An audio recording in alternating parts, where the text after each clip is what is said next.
Excellencies, distinguished delegates, a very good afternoon to all of you. My delegation and I are honoured to address you today for Singapore's 4th UPR. Singapore marked 60 years of independence last year. As a young and small nation, born of diversity, milestones such as this not only give us time to reflect on how far we have come, but more importantly, where we are going next. Our efforts in promoting and protecting human rights is an ongoing journey as we build our nation and make lives better for our people. We therefore regard today's review as an important opportunity to engage constructively with the international community, to listen and to learn so that we may better safeguard the dignity of all persons and build inclusive societies where all have the opportunities to fulfill their potential. Allow me to begin by sharing Singapore's story and approach to advancing human rights. Singapore has come a long way since independence in 1965. We were once described as an improbable nation, a small island with an ethnically diverse society, high unemployment, overpopulation, a lack of natural resources, and an economy that depended entirely on trade with other countries. We quickly realized that our survival and success depend heavily on our people. We had to build our future on human talent, a strong economy, and a united society. Given our limited resources and the risk of divisions in our society, we have worked hard to build a country where our people can thrive and achieve their aspirations.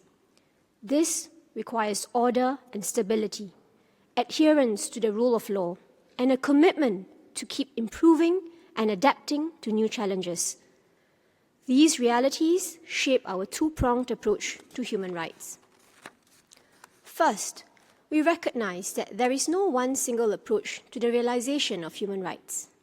Each country has to approach it in ways that take into account its own national context and social realities. Across the world, we have seen how global pressures, including geopolitical tensions, economic uncertainty, and the impact of technology can strain social unity. Therefore, even as we create space for diverse views and opinions to be expressed in Singapore, we emphasize the importance of forging a shared national identity and strengthening social empathy. Second, we seek to protect human rights in a pragmatic, outcomes-focused manner. We judge progress by lives improved, and our outcomes have been encouraging. Life expectancy has increased from about 64 years at independence to 84 years today, reflecting strong progress in our promotion of the right to health. Access to education has improved substantially, with our primary and secondary schools reaching near universal cohorts and with strong learning outcomes. Singapore continues to be recognized as one of the least corrupt countries in the world, ranking 3rd in Transparency International's 2025 Index, a reflection of our strong public governance. At the same time, we know that there is always more to do. We continually engage our people to understand gaps and how we can do better. It is my government's strong belief that meaningful participation and dialogue are essential to shaping policies that uphold the rights and aspirations of all members of our society. For example, in 2022, we embarked on an 18-month nationwide consultation to review and refresh our social compact. Over 200,000 Singaporeans joined this conversation and shared their views on the future they wish to build together. Singaporeans expressed a clear desire to be empowered to pursue diverse aspirations and their own definitions of success, to have the assurance of being cared for and protected at every stage of life, and to share collective responsibility for building a more inclusive and cohesive society. These continue to guide our efforts to advance and protect human rights. Mr. President, we review the feedback from our citizens and civil society organizations seriously. since our last UPR, we have taken concrete steps to enhance protections against discrimination, expand access to justice, and strengthen safeguards for communities at risk. In line with our ongoing effort to ensure that human rights are protected in our laws, policies, and practices, Singapore signed the optional protocol to the Convention on the Rights of the Child on the Sale of Children, Child Prostitution, and Child Pornography last year.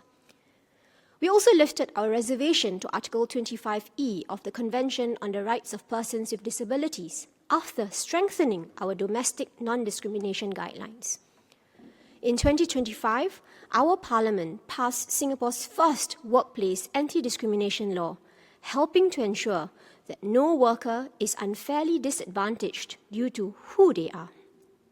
We included new legal protections for platform workers, covering their unique retirement adequacy and work-related injury needs, areas where regulations are still evolving globally.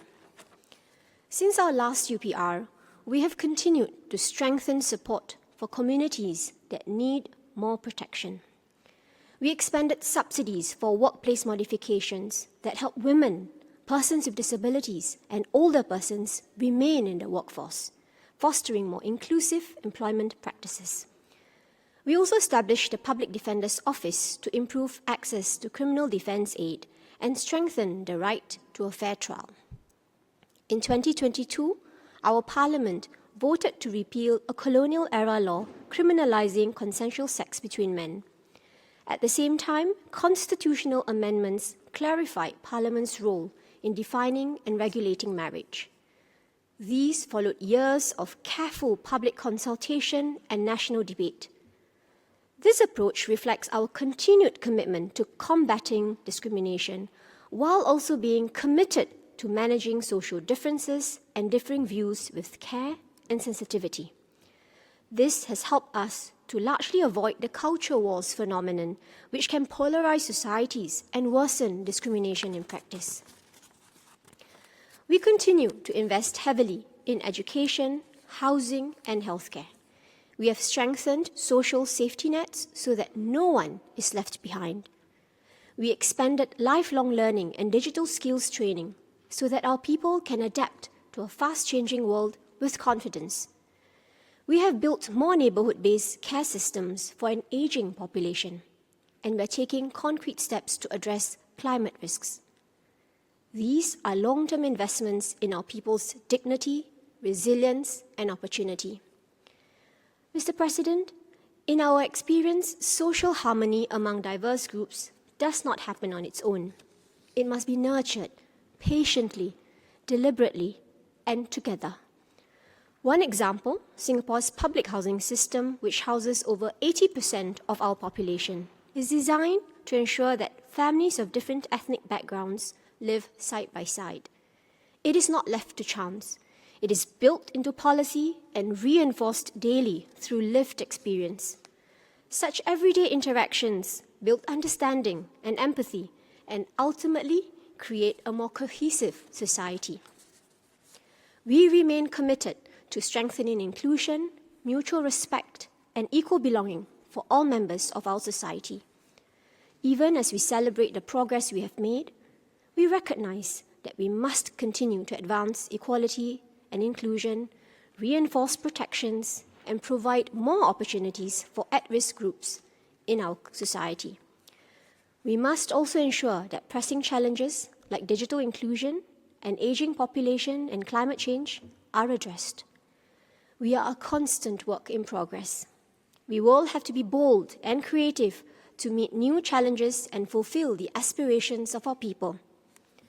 This UPR process reminds us that human rights advancement is a shared endeavour, strengthened not by uniformity, but by mutual learning and sincere engagement. We look forward to today's dialogue. We thank all states for taking the time to participate in our review.